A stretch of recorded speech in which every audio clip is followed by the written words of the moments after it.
সবার উদ্দেশ্য করে একটা কথা বলি, পরিশ্রম ছাড়া সাফল্য কখনোই আপনাকে ধরা দিবে না। তো সফলতা এমনি এমনি আসে না, পরিশ্রম করো। আর হ্যাঁ, কখনো এটা ভেবো না যে পরিশ্রম করছো সফলতা আসছে না। তুমি পরিশ্রম বা চেষ্টা চালিয়ে যাও। ভগবান আমাদের শ্রেষ্ঠ সময়ে আমাদের উত্তম সময়ে শ্রেষ্ঠ উপহারটা উনি আমাদেরকে দিবেই। সফলতা বা চেষ্টা বা পরিশ্রম কখনোই বৃথা যায় না। পরিশ্রম করো, সফলতা একদিন না একদিন তোমাকে ধরা দিবেই। আর হ্যাঁ, কখনো নিজেকে থামিয়ে রেখো না। মানুষ হাজার রকম কথা বলবে, তাদের কথাগুলো নিজের মাথায় মস্তিষ্কে ইয়ে না করে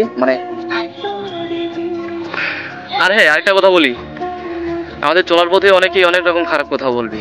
জীবনটা এরকমই, কারো কোথায় নিজেকে থামিয়ে রাখবেন না, কারো কোথায় মাথায় ধরে রেখে টেনশনটাকে বাড়াবেন না। সো যে যাই বলুক, নিজের পরিশ্রমকে কখনো থামিয়ে রাখবেন না। চেষ্টা করুন, সফলতা একদিন না একদিন আসবেই। আর হ্যাঁ, ঈশ্বর কখনোই কারো পরিশ্রমকে বৃথা যেতে দেয় না। তুমি সঠিক আর সৎ পথে পরিশ্রম করে যাও, সফলতা একদিন তোমাকে ধাওয়া দেবেই। এই বিশ্বাস কি বলবো, নিজের প্রতি বিশ্বাস কখনোই হারাবে না, ঠিক আছে? আর হ্যাঁ, সফলতা একদিন না একদিন তোমাকে ধাওয়া দিবেই। সো বাই বাই, দেখা হচ্ছে পরবর্তী ভালো একটা ভিডিওর মধ্যে। আর ভিডিওটা কেমন অবশ্যই কমেন্ট করে জানাবেন।